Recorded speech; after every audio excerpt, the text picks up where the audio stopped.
Okay, welcome back, everyone. I hope you had a good break. So it's my absolute pleasure to introduce our next speaker, Alfred Lubrano.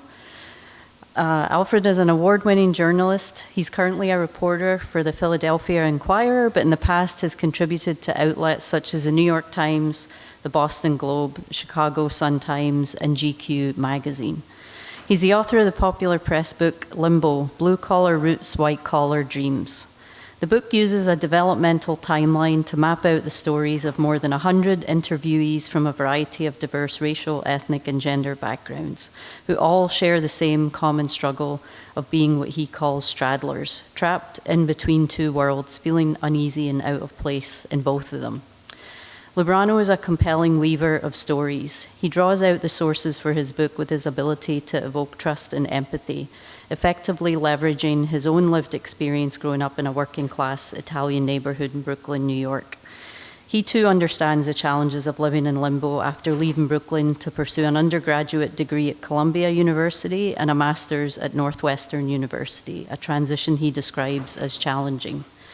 The book has stood the test of time, with so many of us finding our own stories reflected in the lives of those in this book. And on a personal note, it would be an understatement to say this book has had a very profound effect on my life. In graduate school and beyond, I always struggled to feel that I belonged in the ivory tower. I always just chalked this up to the fact that I was an immigrant to North America, and that was why I didn't fit in. And it wasn't until I read this book a few years ago where for the first time I saw a very fundamental part of my human experience reflected back to me in words I didn't know were mine. I think I can speak for both Catherine and myself in saying that this book was really a big part of the inspiration for us to work together and why we're actually here today. And so it's humbling for me and a bit surreal to have the pleasure of making this introduction today. And I also just want to let you know that immediately after the talk, we're going to be doing a drawing for 3 students to win a copy of the book. And then I know some other people have brought their books. We're going to be doing a book signing for a half hour, the first half hour of lunch. So without further ado, please join me in welcoming Alfred Lubrano for his talk, Class in the Real World.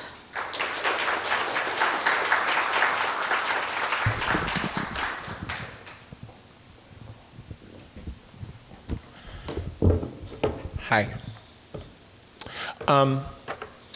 So Colette was saying I grew up in Brooklyn. It was an Italian-American neighborhood. This was the tough guy, corpse-studded neighborhood that was the crucible of the American mafia.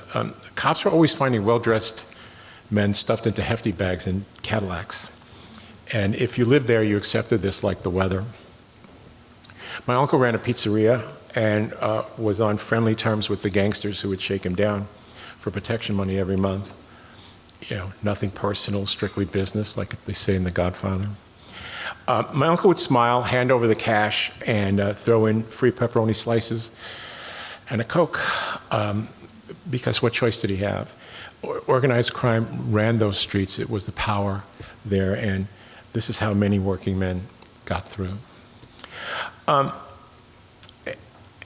it's this thing that you hear all the time and heard all the time growing up.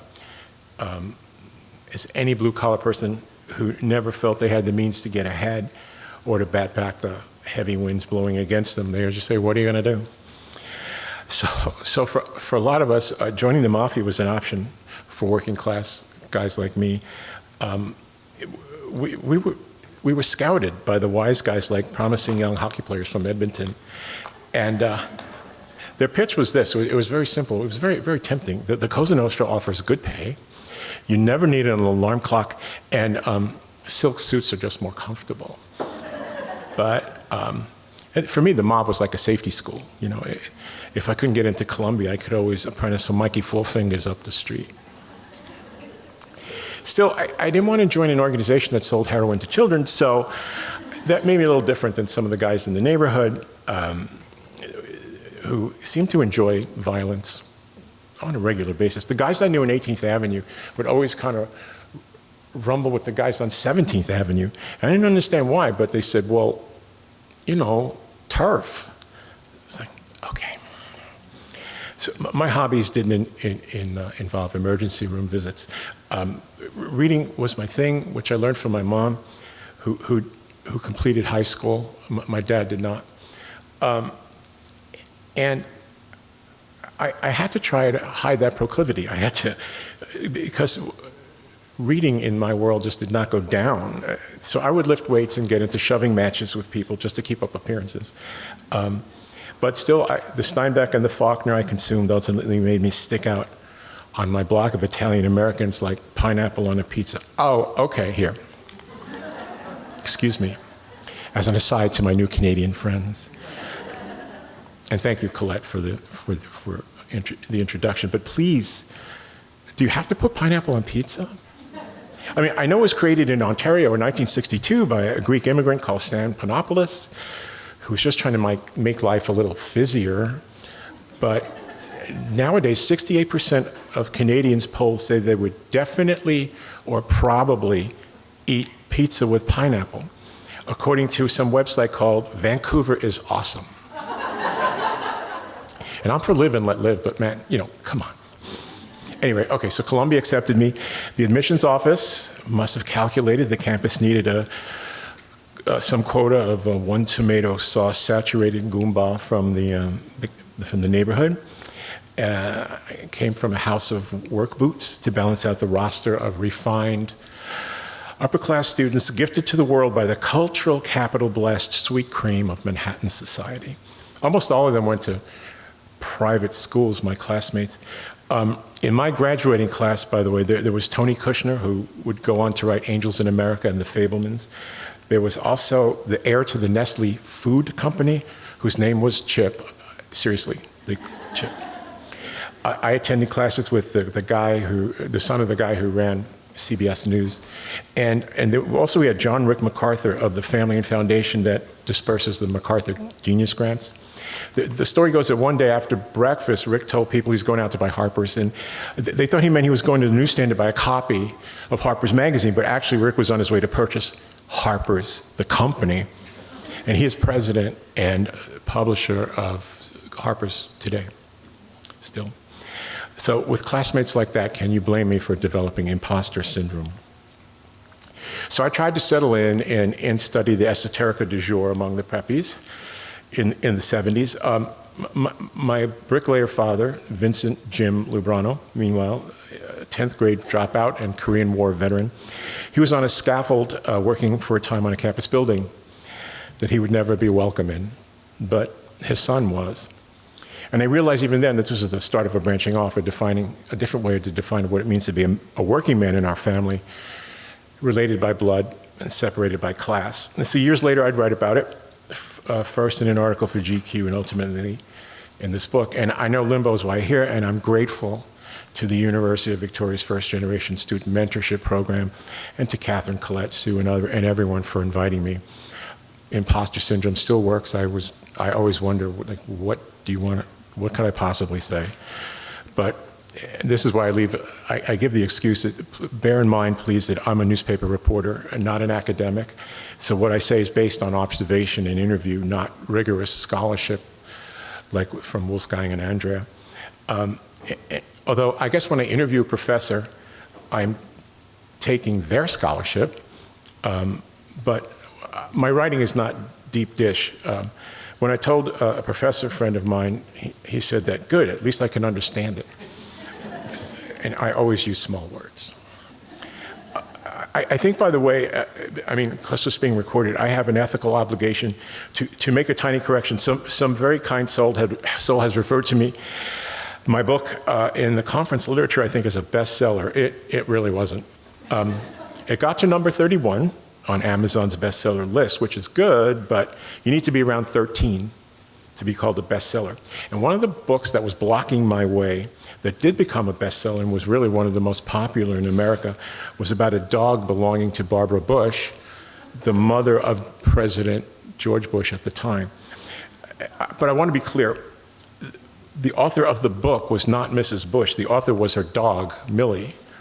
It was called Millie's Story or something like that. And so this was a life lesson for me. No matter how much passion you put forth in life, no matter how much you believe in whatever whatever project you're toiling at, there's always going to be an English Springer Spaniel or something like that in your way. So try and stay humble. Much has happened since I wrote my book. My ex-wife and I adopted a baby girl from Guatemala. We got divorced. I had to fight off two different cancers in 4 years, and I married a continuing gen person. This is what I tell people when they ask me why I didn't write a second book, because it sounds like I was doing a lot. But the truth is I didn't have any other good ideas. But when my book came out in 2004, in the United States, we still had affirmative action, Roe versus Wade, and The Sopranos. So it was a simpler time. But still, since then, I've tried to keep up with what people are saying about the notions of class and its influences in life. In emphasizing the importance of class, I initially wrote that when two humans encounter each other for the first time, they will always compute two things: the other person's gender and race. And I argue that class is just as indelible a marker, but it's not so easily recognized since class isn't written on the body. That paragraph has not aged well. Gender is not necessarily as obvious to detect, and though class still remains part of that iron triad of identity. I wish I had invented that term, first generation. Minnesota psychologist Barbara Jensen calls people like us crossovers, voyagers from the working class who are advancing with difficulty into the sanctified territories of the middle and upper classes. I came up with straddlers, trying to show that the white-collar kids with blue-collar roots will always feel like they had one foot in the working class, one in the middle class. A guy I know, I work with, he disliked the term straddlers immensely because he said it made it sound like stragglers, and that sounded too much like people who are late to the party. But I think I suppose we were. He also told me that the book was fine, but that he hated the title. You write 85,000 okay words, but can't come up with 7 for a good title. We're not friends. What I've recently noticed is that the contours of class as I felt them and as 100 people described them to me in my book exist now as they did almost 20 years ago. When I wrote my book, I interviewed a few University of Pennsylvania kids. Not long ago, I revisited Penn to try and do a deeper dive into class issues for the Philadelphia Inquirer with the help of the Penn College Achievement Program, which serves first-generation and low-income students. I found 5 undergrads who I plan to follow through 4 years at Penn, but COVID made that impossible. Still, I was able to talk to them for a little while and try and see what was going on with them, and it turned out, at least to me, that very little has changed in how social mobility plays in the head and the heart of young people starting their straddling experience. These guys showing up half afraid on Penn's privileged 302 acres, thinking of themselves as imposters, stowaways on a steamship. There were 300 first-generation students in the class of 2,457. As we speak grandly in the United States about kids achieving the American dream, doing better than their parents. The emotional cost of that is rarely acknowledged. And places like Penn, and places like here, are where that often unseen drama first plays out. One of the kids I saw, can I say kids? I'm sorry. One of the students I saw, Carmen Duran, she's a working class person, Mexican-American from Maiden, North Carolina. She had a 5.09 GPA, which I didn't even know was possible. She was so sought after that she was offered a potential $2 million in scholarships from universities and foundations. Her father was incarcerated. Her mom was a clerk in a county office, and the family had no money. When she moved up to Pennsylvania, she wasn't accustomed to the cold, and she didn't have a good coat. So lots of continuing gen kids at Penn were very helpful. They urged her to buy a $1,000 Canada Goose coat.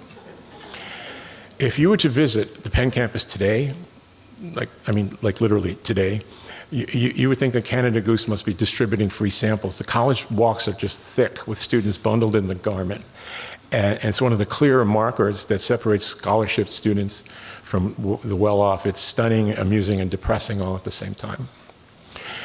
But Carmen said you couldn't talk about things like that with her mom because she already felt disloyal for even being there. her first time back during the freshman winter break, I talked to her. She ate this this delicacy from South Carolina that she missed. It's called liver mush. It's pig's liver and hoghead meat. And the food was great when she was back home, but she said, she already was telling me, I'm so different. But things down here all seem the same. And she said, I'm working to bridge this duality I feel inside myself. But in theory, that's what college is supposed to do. It's supposed to shuttle you from humble circumstance to a better life via education at some elite dream factory. But being class mobile has an emotional cost. And freshman winter break is when it first plays out.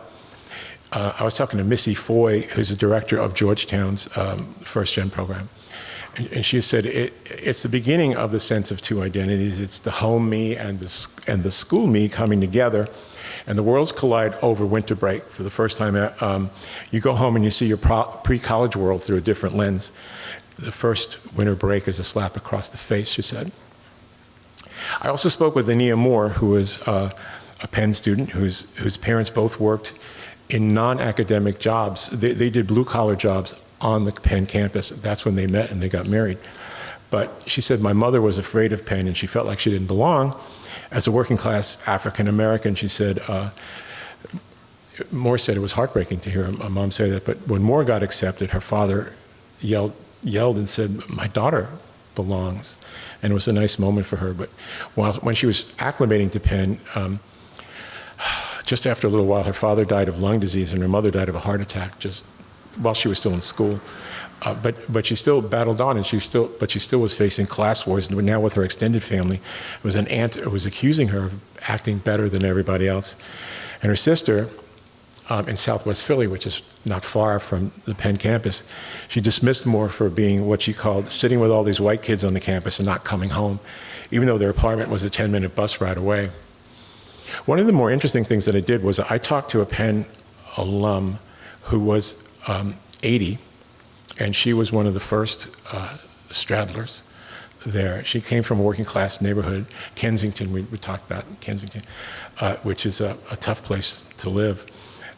It was unheard of for a blue-collar woman from that neighborhood to go to Penn in 1956, but she worked so hard, and but she got no support from her family. Her father was a roofer, her mother owned a beauty salon, neither had finished high school.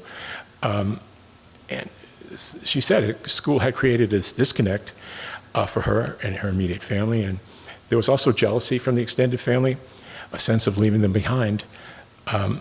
So Madeline lived at home while she was at Penn, but she even then she knew she had to distance herself from her family when she was with her family. It's like what Richard Rodriguez said, there's a brutality to education, and that was becoming more evident to her as that rift was beginning. But in an Italian-American home too, I mean, maybe in a lot of homes, every Sunday is a big family dinner. We say dinner, but it actually starts at 12 for reasons I can't explain. But she had to study, and she said they were tough to lose for her. So, but at Penn, she felt like she was adrift in this world of what she called sharp elbows and money. But at home, there was no one to talk to about the rough day among the alien elite. She said, I really felt alone. And you leave the comfortable known and go into this less welcoming unknown, and you feel like you no longer belong in either world. But she persisted. She became a teacher, taught for 39 years in Mississippi and Italy and Philadelphia. And she was successfully class mobile just by sheer will and tenacity. She toted up what she lost, but she kept moving. And she felt like when she got out of Penn that she could survive anywhere. One of the things she said I couldn't forget, getting along in non-welcoming circumstances has always been a female thing, she said, but maybe it's a class thing too. Regardless of era, first-generation students endure what Sandra Goldrin-Rabb, sociologist and first-gen expert at Temple University, called microaggressions. The experiences teach you one thing, that you don't belong, or you shouldn't belong. But if first-gen kids get some of the help and understanding that this university is starting to generate for these kids, that kind of thing, they can make themselves feel like they belong. I met this other kid, student, Kathy Tran.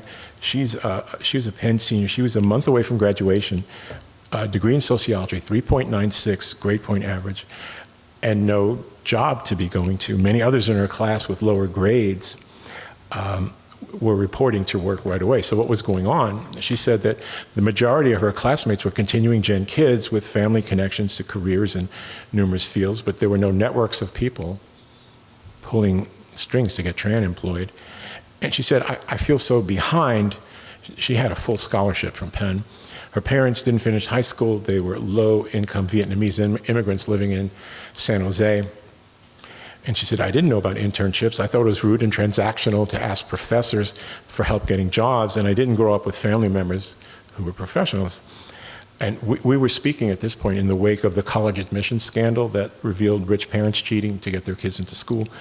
A spotlight then was being beamed on how affluent families use their advantages to educate their kids. What was getting little notice, though, is the influence that well-off parents wield to find their kids employment after graduation.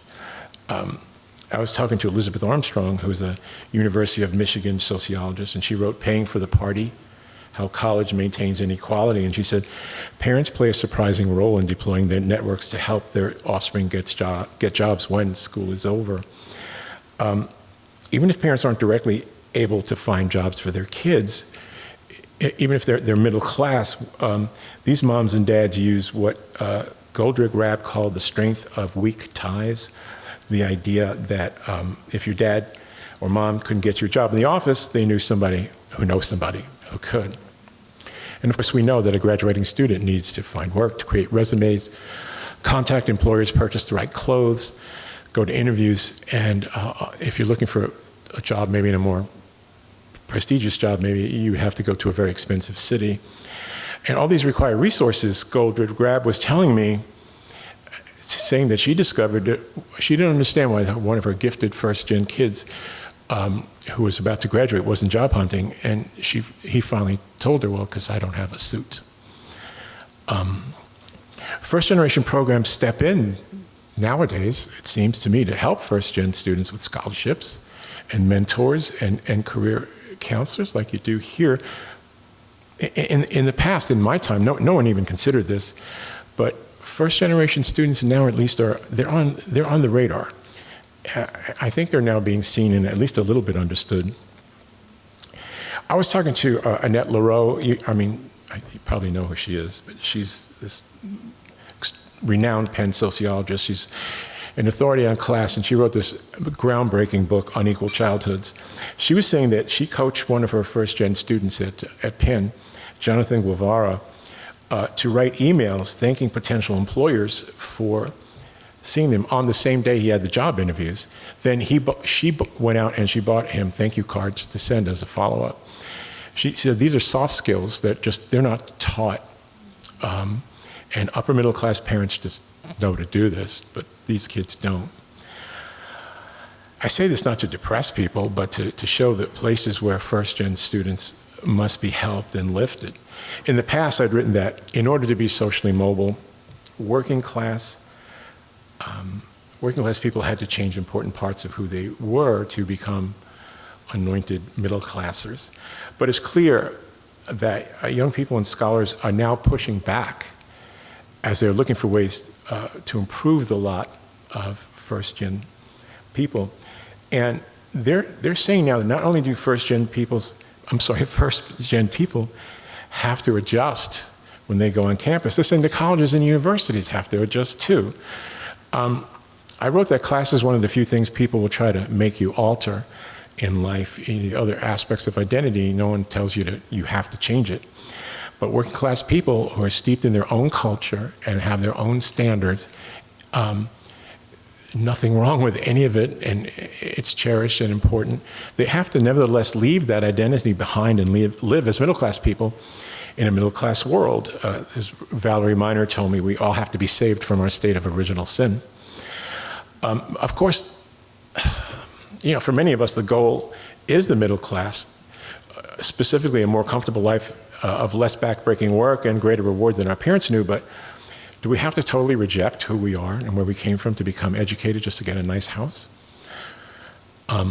So there is then this unease in the transition, the crossover, because folks are making a difficult journey, and it's largely invisible to the middle class, who don't have to cross class lines to be middle class. But as I said, things are changing. I was just recently reading the book, Know That You Are Worthy, Experiences from First Generation College Graduates. It was edited by Adam Rodriguez, and he lays out the argument that first-gen students shouldn't have to do all the heavy lifting, that colleges and universities have to meet us halfway. This is what he wrote.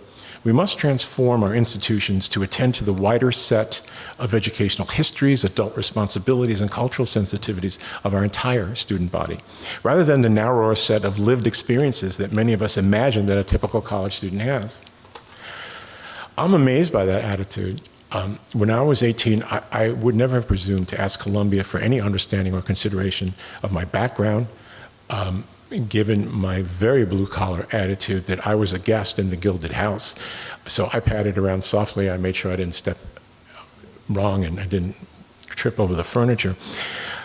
I know that you at UVic are working to create systems that focus on first-gen students, help them acclimate to school and thrive in their campus experience, and then hopefully move on as newly minted members of the middle class to pursue their futures. In my curiosity about the latest thinking about how this gets accomplished, I became very impressed with some of the concepts being posited by academics like Maria Erb and Anthony Abraham Jack at the Newberry Center, which is the first-gen program at Boston University. Jack, you may have read, wrote The Privileged Poor, How Elite Colleges Are Failing Disadvantaged Students. In his study at what he called renowned university, couldn't name it, one of his takeaways was that the first-gen kids who underperform will always give up more easily. And too often we think kids who move from distressed communities into college have already won. But that game is far from over. He also cautions against lumping all first-gen kids into one monolithic group. I think Wolfgang mentioned this, saying that race and class don't always go hand in hand, and that there were very well-off black students at Amherst, where he went, to whom he couldn't relate as a blue-collar person of color. His quote was, "All skin folk ain't kinfolk." Scholars like him suggest big and small ideas that intrigue me about how to help first-gen students and how to keep in mind that for those who are the first in their family to reach a campus, access is not necessarily inclusion. STEM students of color at the University of Maryland are coached on how to ask professors questions so they can overcome discomfort with authority figures. There's a program at Amherst that has first-gen students taking a professor out to dinner every month. The college pays for the dinners, and it's just an attempt to humanize and demystify the faculty for the kids. And Jack asks, what about counselors on campus? You know, they can help you if your grandmother just died, but are they able to handle a kid whose cousin just got lost in a crossfire in a neighborhood? Or can counselors manage the psychological load borne by rural first-gen students coming from communities that are ruptured by black lung or the opioid epidemic? This fascinates me. As first-gen scholars demonstrate their awareness of this small stitching, these overlooked but important changes universities should make to help first-gen students adjust. A lot of it has to do with vocabulary. I had never heard the word syllabus until the first day of my contemporary civilization class at college. Words like syllabus, liberal arts, prerequisite, internships, fellowships, credits should be included in booklets given to first-generation students before at orientations that are only for first-generation students before the major school orientation is held. This is what academics told me. It wasn't my idea, but it's a really good one. A lot of scholars told me there's a surprising number of first-gen students who misunderstand the term office hours. They think that, oh, that's just the time my professor's in an office. They don't know that it's for their access.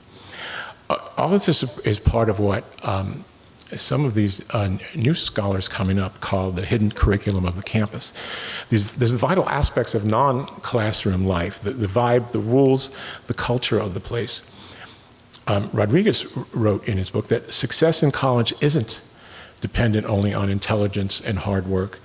Largely, it's an indication of your ability to understand the culture of college and meet its unique demands. There's a whole list of things I'm sure that you've discussed here at UVic, or at least suggested that could be done for first-gen kids if, in a perfect world, if there's the money and there's the time. I mean, beyond mentoring programs, which is probably the most important thing. But what I've gleaned from Rodriguez and others is educators have to open themselves to a new way of thinking about themselves. Like, people who are used to being looked to for expertise, for knowledge, for information, and competence, they have to maintain a disposition of curiosity when it comes to first-gen kids. They have to listen. They have to proactively reach out to establish relationships with these kids. And they need to understand, or at least try to understand, if kids are going to be weary of code switching all the time, or suffering from food insecurity, imposter syndrome, being stranded on campus during holidays when much of the school is closed but they can't afford to go home. Not everyone has done a great job, according to Tom Seeger. He's a working class guy. He's an official at Shepherd University in West Virginia. He wrote in the book, Straddling Class in the Academy. We invest little time discussing the realities of social class for students and have not responded nimbly enough to adjust practices, policies, and programs to be inclusive to poor and working class students. One of the main points scholars tried to hammer home is that it's vital that professors not think of these kids as coming from a background of a set of deficits, of seeing working class students as a problem group. In emails that I got since my book came out, it wasn't uncommon for students to complain that faculty from different schools are not shy about saying derogatory things about people who are janitors in the school, or they'll use the term white trash, and they'll say it like everyone's supposed to understand that these are bad things to be. So campus powers, I think, have to at least be aware that straddlers hold within themselves these two worlds that are difficult to bond. They feel inhabited by two people who sometimes can't speak to each other. And these limbo kids, as I call them, can be torn between these competing realities, what they owe themselves and what they owe their families.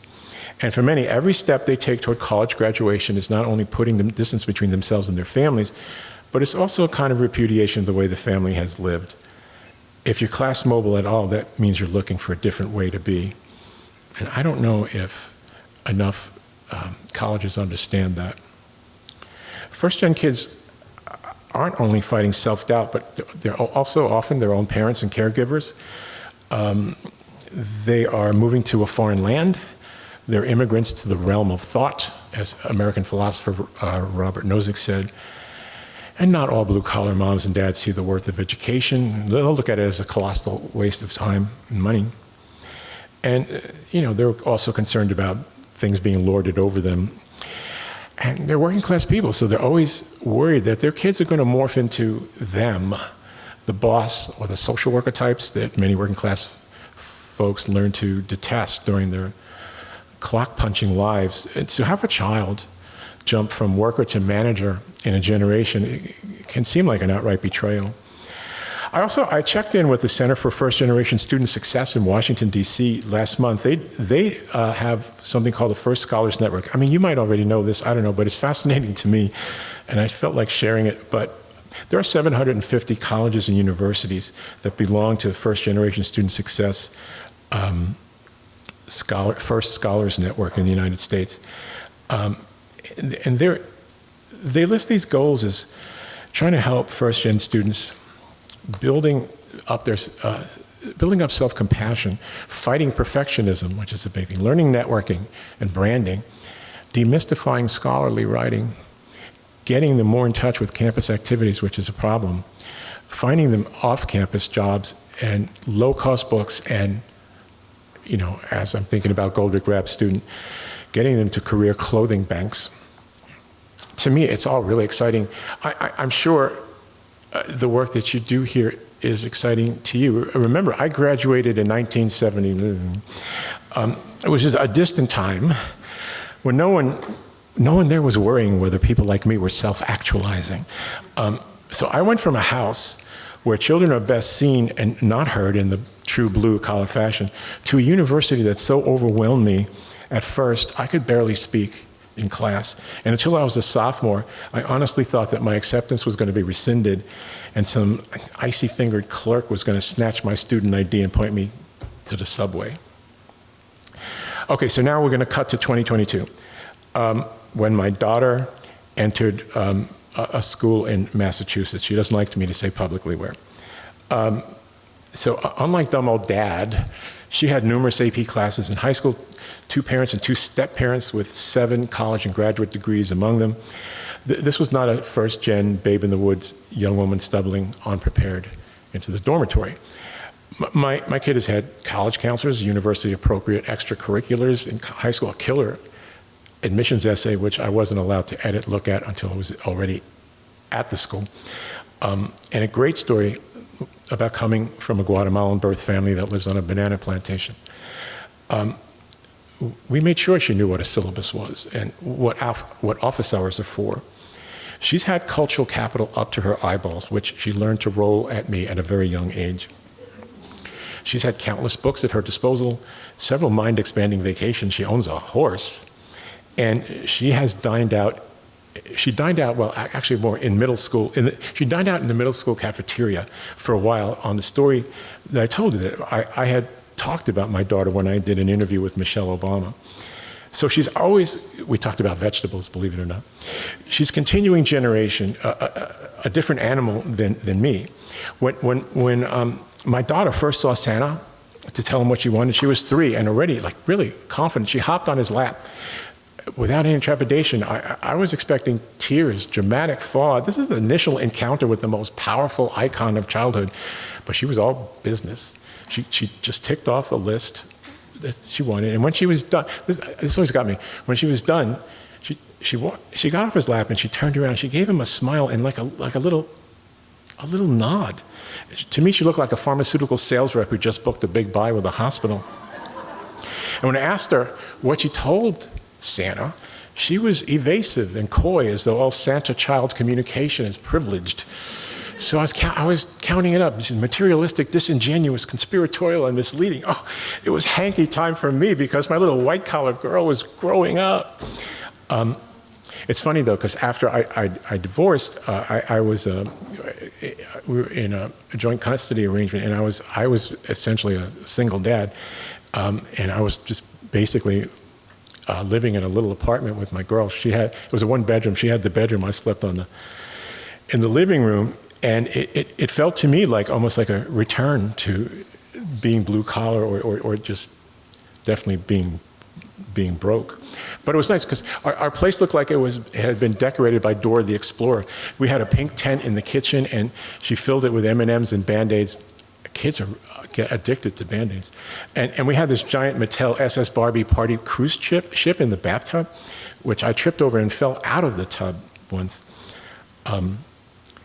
I tried to impart working class wisdom on my daughter from my mom, who died in 2007. When Italian American mothers pass, by the way, that's just the beginning of the conversation. She's forever in my head, telling me how to raise my girl, and I do listen. I remember people I interviewed for my book telling me that the first middle class kids they ever met were their own. And one said to me, I don't even know if I'm going to like my kids when they're grown. She was worried about them not having known struggle or want. My daughter is not done with her sophomore year, but she's already spent a semester in London. When I only applied I only ever applied to 3 colleges. All of them were in New York City, because I was really typical blue collar. I didn't think it was right to stray too far from my family. But white collar kids are told from the crib that they have choices. I couldn't help interpreting my daughter's enthusiastic eagerness to leave from Massachusetts as a negative referendum on me. Not just you, she said, New Jersey too. So not long ago, it was made clear to me how different my daughter and I were class-wise. She was in London. She had been accosted on the street. She is Latina and indigenous, American, Mayan. It was very strange. This was in Elton John's neighborhood, literally, one of the richest in Europe. And of course, my blue-collar head saw red, and she was growing, when she was growing up, because they made a racist remark. When she was growing up, some tiny 7-year-old punk, as I like to call him, said something racist to her, and she cried. And I told her that her mocha color was my favorite color in the world, and that I pointed to a local tanning salon. I said, where pale white people pay good money to look like she does.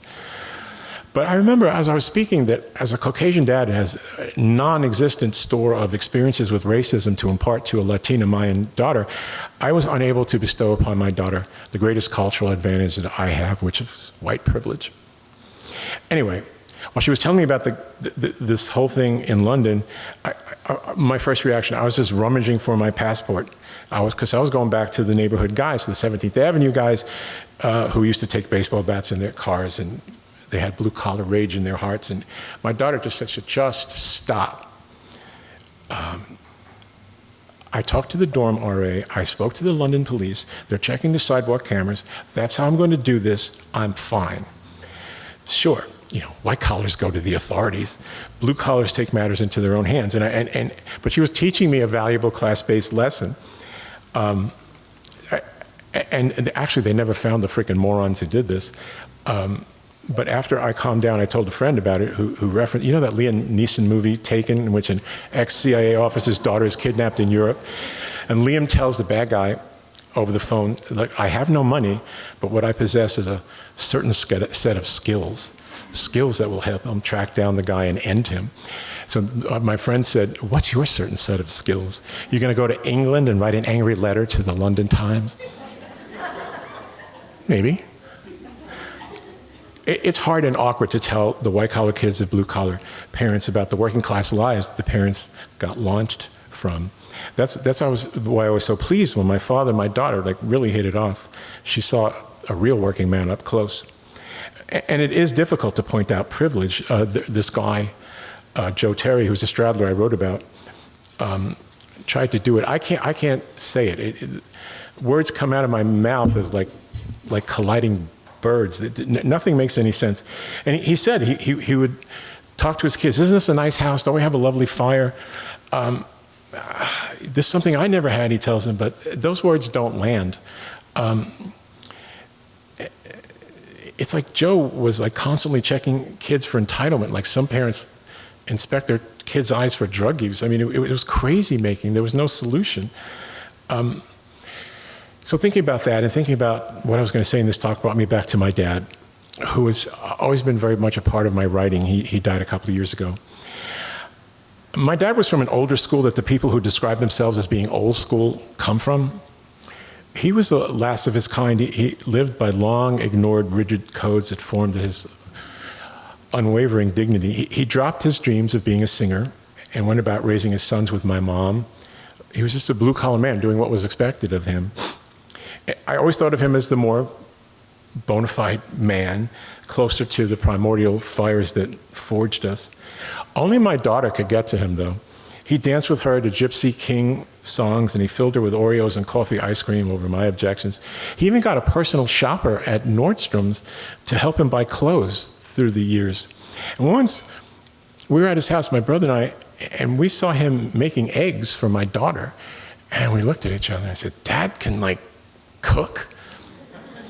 And seeing his tenderness with my daughter was shocking. You have to understand, this was Sergeant Vincent Lubrano, who won combat medals in Korea. He was the most fearless, most fearsome man I had ever met. This thick-armed neighborhood guy, known to us as Mr. This Is My House. He worked in the roughest places on the planet, the docks of Brooklyn as a longshoreman and on construction sites in Bronx neighborhoods that the cops would forget to patrol. When we see him on Father's Day, I felt it was his time, not mine. The father of the father is the true dad. And when he spoke, both my daughter and I listened because Sergeant Vincent Jim outranked us. As a blue-collar father, he was prone to direct edicts. I'm not your friend, I'm raising you for the world. He and my mom were never comfortable with my social mobility. Before I drove to my first newspaper job in Ohio, I'm unusually tall for an Italian, people tell me. But my mother made me bend over so she could slap me more easily for my white-collar impertinence. Once during an argument, my father referenced that move and this whole social mobility. He said, "Keep quiet, you left this family, you got nothing to say."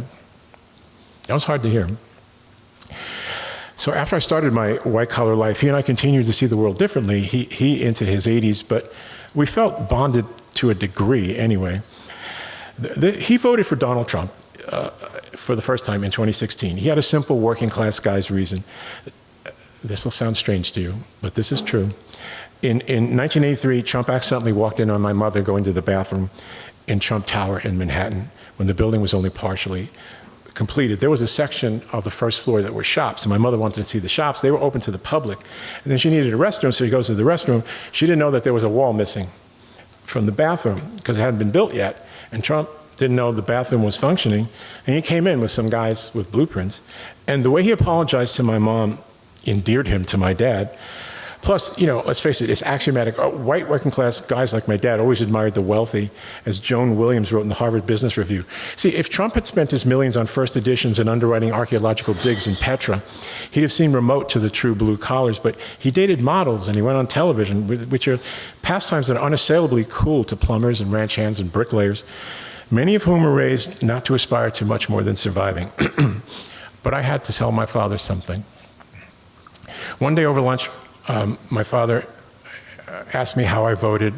I said I went a different way, citing Trump's statements about getting rid of immigrants and other stuff. He said, "Oh, he doesn't mean half of what he says." I said, "I have to tell you something.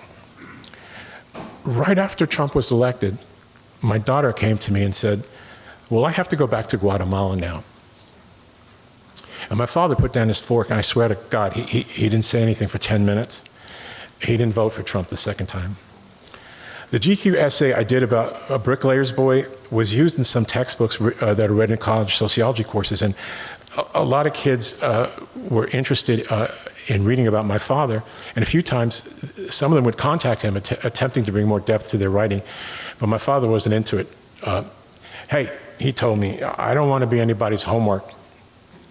3 years ago, after he got dementia, he drove his car for 9 hours till the cops located him on a cliff in New Jersey overlooking New York City. It was as though he needed to take one last look at his home, like an astronomer peering into space to see how the universe began. I had to take away his car keys, and he raged and he roared at me for an hour, telling me I'd been disloyal. And here it was. I was the white-collar guy stabbing the working man in the back, like the white collars always do. Where, he wanted to know, did my idiot son get the brass to defy the king? I've written about him several times to the Inquirer. A very perceptive reader once sent me an email assessing my dad and me in a single sentence. "I really like your father," he said, "much more than I like you." But I can live with that. I'm the son of a working man, and to me, that still means something. Thanks for listening.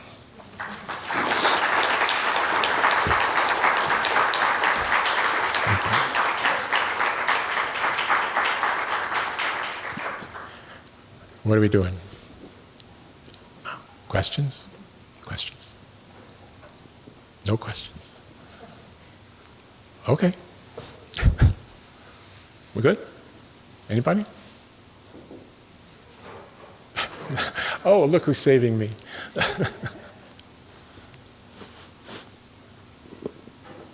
I hope this is not an impossible question to answer, but a lot of the people you interviewed in the book and you referenced today went to relatively elite universities in the United States. The Canadian landscape, higher education landscape, is a lot flatter. Do you think that makes a difference? It might to a degree, but I think a lot of it depends more on wealth. You know, if the continuing gen kids have money, and a lot of people say they do see money on campuses. I mean that can be right there a dividing line. And it doesn't necessarily have to be an Ivy League school like Penn. Yeah.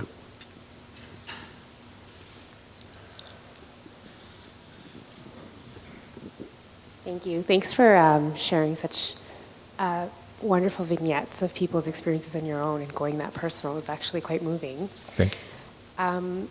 My question has more to do with, so as a professional journalist, I assume that gives you access to a lot of places that, you know, a lot of the elites are that regular folk would never have access to. And so you've been unapologetically, you know, as part of your own work, to say that you come from working class parents. How does that, do you find when, I guess I'm trying to still figure out my question.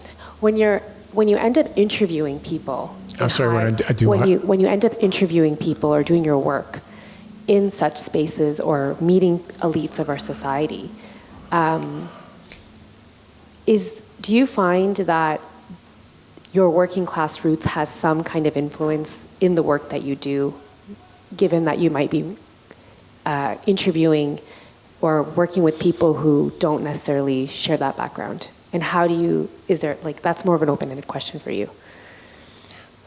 I'm sorry, you're asking what how my working class background influences what How does I that do? influence your professional work, knowing that maybe most of your clientele aren't coming from your background? Does it inform it, and if so? Well, actually, a lot of the people I talk to are from the working class for one reason or another. I mean, you have to think about like the breadth of stories that a person does over several decades. You know, you're going to go into different categories, and I find it's an advantage that I can talk to blue-collar people with some understanding. I mean, I can walk into a house and talk to somebody, know immediately what's going on. I mean, not that it makes me prescient, but I mean, I can guess at what it is because I have an understanding. Most of the people who are reporters that I know come from suburban families. Most of them are. Most reporters that I know aren't first gen. So I think of it as an advantage. My disadvantage, and I've told this to Catherine and Colette and Sue, is that I still am intimidated by professors. I mean, I always have been. Because I don't know if it's part of imposter syndrome or maybe it's the knowledge that I'm not really smart compared to like what they do compared to what Andrea does and Wolfgang does. You know, I deal with some very elemental stuff when talking to people in the street or you know. So I don't know. I mean that's still something I do. Whether you believe it or not, it's true. I still carry imposter syndrome with me. I'm wearing a tie and a jacket like armor up here to make you at least give you the illusion that I know what I'm talking about. Sometimes I really feel like I don't, but. Your talk today in your book says otherwise, but thank you. Thank you.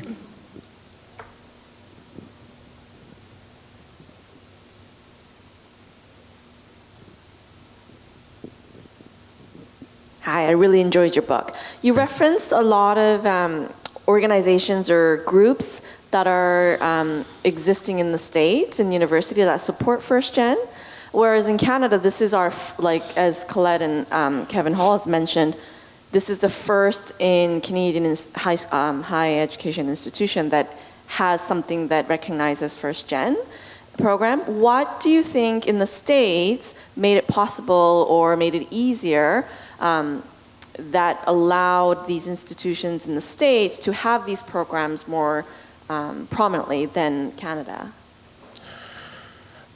I can't honestly say that I know. People are talking a lot about inequality on a lot of levels, and maybe someone turned around and said, "Oh yeah, there's class too," but I don't know for sure. I know that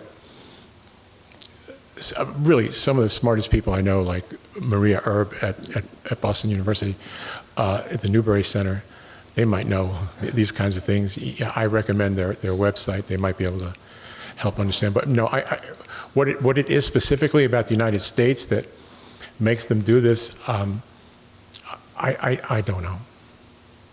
And as a reporter, I have to tell you, I don't know.